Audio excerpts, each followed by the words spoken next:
Hello and welcome to the show. For today's Hot Wheels Showdown, we have of course got another of the Hoonigan cars. It is the Ford Escort. I like the Ford Escorts. I like the classic Escorts. They are lovely cars. This one is very high starting PI. It's a very high starting PI indeed. It's already up in S1 class. I fear we might struggle, but on the plus point, it is very, very light to begin with.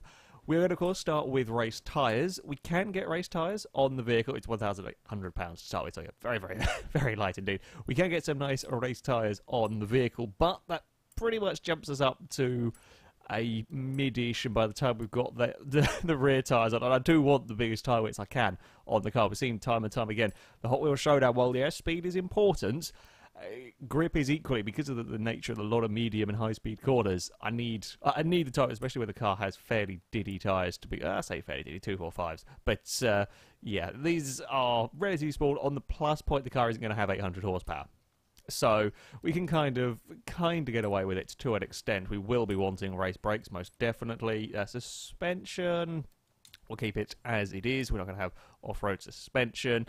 We will potentially grab some aero parts. Oh, we can have rally lights. That's cool. Or we can have a snowplow on the. that's the most snowplow-esque front end I think I've seen on a car so far. That's impressive. And we're going to have. Oh, we're not going to have a mighty wing. Instead, we're going to have a tamer version. Sure, I'll take it. We need the downforce. I'm guessing this might be mud flaps. Okay, so we can. Sure. They are. Oh, they're the magical aero. I forgot about these. The magical aero improving mud flaps, because that's totally how physics work. Right. I guess we're on to engine now, because there's not much more we can do. Can we actually do? Okay, we can't change the engine. We can give it a turbocharger, and that'll use up most of the PI with a turbocharger. I actually was kind of expecting this to have been turboed already.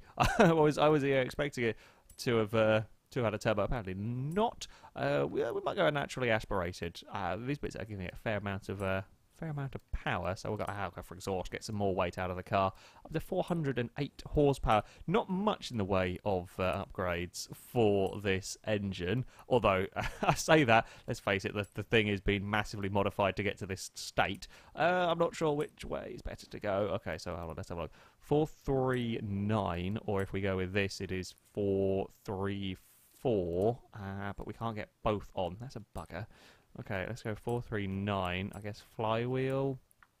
I guess it has an adjustable gearbox as well. Yeah, there's not an option. Maybe we're better off going with. Let's just try fiddle around with the parts, get the best combination that we can. Did I put in displacement? No, I didn't put in displacement. Was it air filter? Oh, exhaust is one that I think exhaust and ignition I have on the car. So we're not going to be able to, damn it, we're not going to be able to get exhaust on the vehicle. I forgot about it. I'll go to intercooler now as an option. We could, that might not be a bad idea. It doesn't adjust our PI. It does make us heavier, but the car's pretty light to begin with anyway, so I'm kind of, oh bugger, that's 1 PI. 1 PI over. Ignition does work, and there we could do race intakes of 484 or 489. I guess we'll go from 489, and then we'll just stick on the flywheel, and that'll be it. Yeah, normally I wouldn't necessarily put the intercooler on, but the car's still under £2,000, and while yes, it is light, power to weight ratio is pretty good in this. It's the overall power to try and drag the car around some of around the big loop towards the end, for example, is where we might struggle with this vehicle.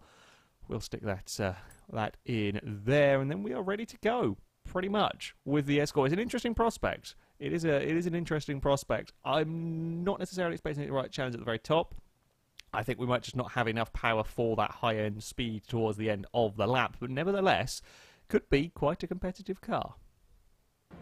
So, here we are at the Skyscraper Takeoff Circuit with our Escort. I'm going to have 5 laps to try and go as fast as possible. Now, in terms of, well, rivals, statistic-wise, this car actually looks quite similar to the Lotus Elise at 133.7 set by the Lotus. That's in terms of power and weight and wheel size and so on. Chassis-wise, I'm not sure. Let's face it, this is a rather old car in comparison to a modern, well, tracked Lotus. So perhaps we're looking at a low 34. If anything can get to the 33s, we know it's doing well. So I would say that's potentially where it's going to be. But that will depend on how much grip we have. If we can't carry the quarter speed at all in this car, we're unlikely to have the sheer top speed to make up for it. Acceleration shouldn't be too shabby. But if we can carry more quarter speed than expected, then yeah, we may well be able to challenge the likes of the Elise. We will have to wait and see on that front. So far, actually quite nice. I've had a lot more oversteery cars out of vehicles I expected to be a lot less oversteery than this one. I'm liking the Escort so far. Also, that turbo makes a lot of noise. Oh, I've got a proper noisy turbo back in Forza. I like that, and I must resist the urge to make turbo noises intentionally the entire video. The old BMW 2002 Turbo on Forza 5 had the craziest of turbos. Anyone who remembers that particular vehicle. And it is nice to have a proper noisy turbo play around with. Now I'm distracted. We should forget drivers to go make turbo noises for the entire this one. No, we will see how fast we're going to go in a straight line now. That's the interesting bit. This is where the car is likely to... I cocked up with the gears a little bit coming across there. This is where the car is likely to struggle a little bit. We saw this with the Elite. We're always going to see this with cars that have got the less horsepower, regardless of the weight, while it can propel itself. It's really struggling. Really struggling around there. Less than 200 miles an hour on the acceleration zone. Now, oh God, we're going to have big wiggles from the vehicle. Now, the game does reckon, like the benchmark for this car reckons it'll only do 185 miles an hour. Of course, when you're sort of dealing with the gearing for this course, it's a very weird way that you have to get the cars to work, because you run up the loop kind of boost assisted, and then you're going downhill. So you need a lot of length in the vehicle's gears. We've seen it time and time again because, well, fast cars will manage to make it work. We'll get to some seriously high speeds around that part of the course. But if your car is underpowered, you've got to have the length in the gears for the jump, but then you might struggle when it comes to the actual loop itself. I think this car has got a fair bit of aero limiting. I've talked about this before, when the car can't go much faster because of the aerodynamics of it. I mean, it's not the worst shaped vehicle in the world, the Escort. It is fairly boxy, and we simply don't have the power. Even with gravity assisted, we don't have the power to really excel, to really get to those very high top speeds. We want 6th gear, I think, for this jump. There we go. We're going to be fine for landing soon enough. Just there, we have no problems. We will change down to 5th, try and get the most of the speed that we can around here, but I think we're going to struggle to, well, probably get near the Elise. We've got decent corner speed, but we are really lacking in the old loop front of 30. That's not good. 38.3. Now, I was all sorts of wrong through this first sector last time around. Definitely more time to be found there. Let's try and be neat and tidy. We should. I'm kind of surprised at that. It's much better first sector, probably a couple of seconds quicker than last time around. I was expecting perhaps a little bit more, but we shall see if I can get everything right here. Can we do 140? We might be able to.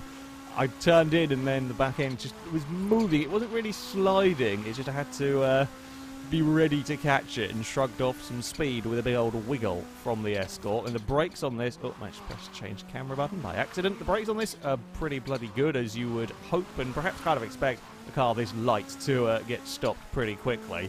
And I'm wondering if perhaps in a couple of places I'm being a little bit too cautious, not maybe making the most of the brake. Again, I can carry more speed on the way into there. I think I haven't actually checked what the acceleration is like towards that crossover section as of yet. We'll have a look next lap around. It may be that that's where we're struggling in terms of outright pace here. Put it back down into 5th as we go around this loop for the third time. Can we get any more speed out of it down here? It's only going to be 195 miles an hour. Yeah, I can be even later on the brakes there, possibly, if I can get it turned for the final corner. 37.0 is not quick. It's not quick at all in the Escort. That's unexpected. That is unexpected. What's going on? I've driven many cars around this course, and I can normally tell what a vehicle feels fast and what a vehicle feels slow. This does not feel like one of the slowest cars I've driven around here, not by a long way. But that's not a quick lap time. We need to get some serious speed out of this car, and I haven't got a huge amount of time to do it. Oh, running a little bit deep. We kind of got away with it, though. Kind of got away with it. Alright, I'm going to have to be very brave under braking. I think that's where I'm going to have to make up a lot of my time. See, I guess we're not massively quick there. 161 miles an hour into the crossover point. I can be later under brakes. But it's a little oversteery, but I'm not wasting my time constantly sliding the vehicle around. We're not constantly losing time with the back end trying to step out. We're not having massive issues with traction out of the corners. Most of these turns, pretty much all of these turns, I'm flat out of, and there is no real problem with the car. I suspect this is where we're losing the time. This loop is where we're losing time. We saw it in the Lotus 311 a little bit, in that it's just loses so much time through this loop. Can't really get going to a decent top speed either. Slow it down for the final corner. Brush the wall a little bit on the way past. It's no quicker. Well, this is the this is it. This is the do or die lap for the Escort. I'm not sure where I'm going to find, well, 3 seconds.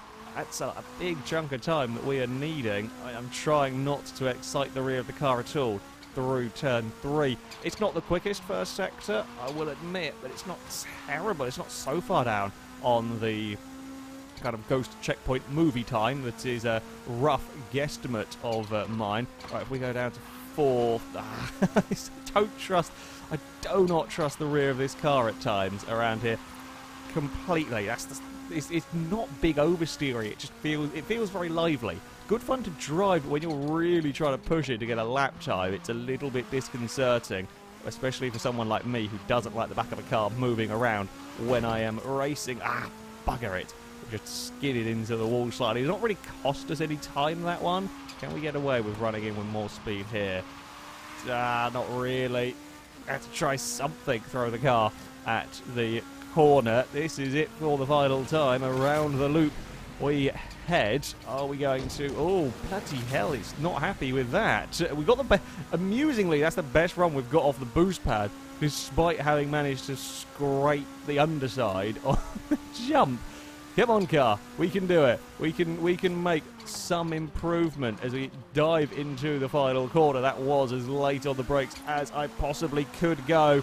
I think that was marginally faster. I think it was a 36.6-ish around there. Dirty laps will count in this series because I'm not deliberately wall bouncing. That was a small tap on the wall. There is absolutely no advantage gained.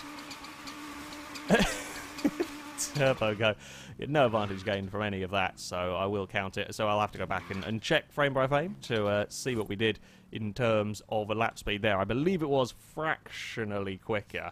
Not by very much, though. I think it's somewhere around the Jaguar XES, Challenger Hellcat, Rolls-Royce Wraith, that sort of area. It's not quick here.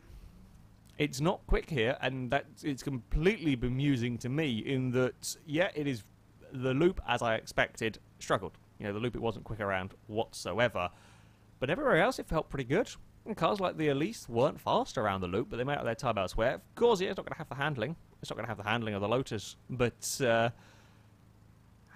odd one. No, it's a really odd one. I think perhaps the ever so slightly lively, shall we say, rear end is a little bit disconcerting to try and push quickly, and potentially I was having issues with, well, not having not enough confidence in the car through some of the corners, and maybe that adds up over the course of the lap.